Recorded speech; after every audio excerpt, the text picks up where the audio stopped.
Good Morning Devon, BBC Radio Devon.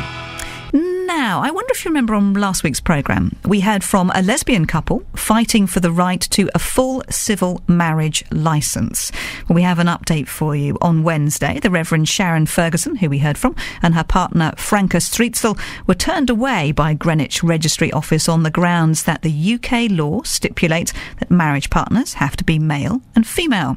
Well, Sharon and Franca now plan to challenge this restriction in the courts, arguing that the ban on same-sex marriage violates the Human Rights Act. Well, meanwhile, a heterosexual couple will attempt to seal their love for each other with a civil partnership this week. That is Tom Freeman and Katherine Doyle who'll be doing that, and Tom joins us on the phone now. Tom, why are you doing this? We want to make the point, really, that no form of denying people rights because of their sexuality can ever be right. So, while what we're doing, people ask us for a justification of what we're doing, but actually it's the fact that we're banned from doing it that needs to be justified, not what we're doing. That just doesn't make sense to me. So is it because you want a civil partnership, or because you feel you should be allowed to have a civil partnership if you want one? Well, actually, I would rather have a civil partnership. I mean, I'd feel more comfortable with the institution of civil partnership than with that of getting married. And civil partnerships have been provided for by the law. So, I mean, there's absolutely no good reason to stop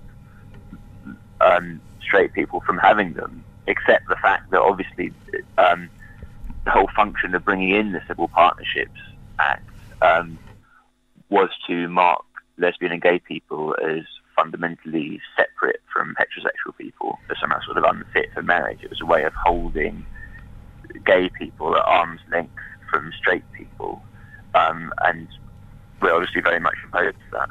You mentioned that you would rather have a civil partnership than a marriage. Why is that? Well, it's to do with the history of marriage as a sort of patriarchal institution. I would feel more comfortable with a civil partnership, I suppose, because well, it's actually called a partnership. It's a more modern thing. It doesn't have any of the negative connotations that marriage does from a feminist point of view. But I suppose you could argue instead of avoiding marriage because of the connotations it has, you could actually get in there, get married, and make marriage something different. Make it not the things that you dislike.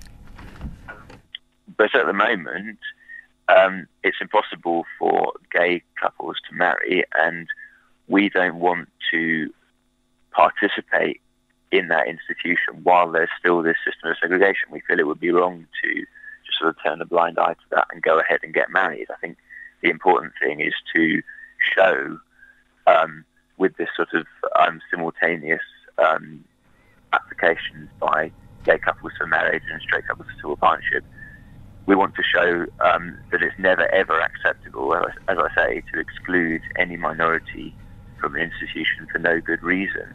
I suppose there will be people listening, though, who would say that there is a good reason that, marriage should involve a man and a woman, and if it doesn't, then you can't call it marriage. Why not? I mean, that's not an answer, that's just a statement of the problem. But I suppose the argument would be that conventionally it has to involve that. Some people would feel that it should involve that. So that would be their response. I mean, that is a full answer, if you believe that, isn't it? But, yes, but all that is actually saying is marriage should be reserved for straight people. That's not really justifying why it should be. You see what I mean? We're just saying that it should be, the law should be changed, as was done in Canada and in South Africa and in Spain, and recently in Argentina, in 7 countries in Europe. They've all changed the law just slightly to remove the restriction that says that marriage has to be between a man and a woman. There's absolutely no reason to make that restriction. So this is your campaign, isn't it, effectively, to force a change in law? So you're going to apply to be allowed to have a civil partnership. We suspect you will be refused. What happens from that point? Well, we have a lawyer, Professor Robert Wintermute from King's College London, and he's looking into the best route to take it forward through the courts. So after December, when the last of the gay and straight couples who are applying for these things that they can't have, when that's all done, we'll look into how to take it forward through the courts, as I say. But before then, I can't really speculate on exactly what's going to happen. OK, so let's see. We'll have to wait and see what happens with that. That's Tom Freeman. Thank you for joining us this morning. That's Tom Freeman, then, who, along with his partner, Katherine Doyle, is going to seek a civil partnership. They don't want to get married. We heard, as I say, last week on this programme from Sharon, and also she was speaking about her partner, Franca. They're planning to get married. As we say, something that is going to take a long time to get through the courts.